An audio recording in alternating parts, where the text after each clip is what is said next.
ke ma kina yi ma kanki dole akan lallai sai kin bada abin da baki da shi saboda farin cikin mutane?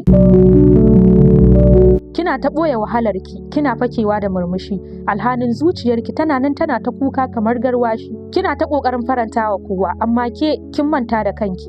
Kina ta bayarwa ba tare da kima ba, alhanin ke kin rasa komai a hannunki. Idan kin ce musu a'a, to menene aibu? Ko kina tsoron su juya miki baya tare da zargin kin ce musu babu? To haka ma idan kika amince kika ce musu sai sun ƙara ɗaura miki wani nauyi. To wai ma ina kika kai kanki, ina darajar zuciyarki, ina iyakar da ya kamata a ce kin tsaya wa ra'ayinki. Ba laifi bane ki ba laifi bane ki tsaya, domin ba za ki iya cika zuciyar kowa ba, alhanin ke ciwo yana nan cike a zuciya. Ki daina tilasta kanki, ki daina wahala don wasu, domin duk waɗanda suka san darajarki ba sa so ki wahala don su. Ina so ki tambaye kanki yau, kina rayuwa ne don kanki ko don wasu? Alƙalami ya fi takobi.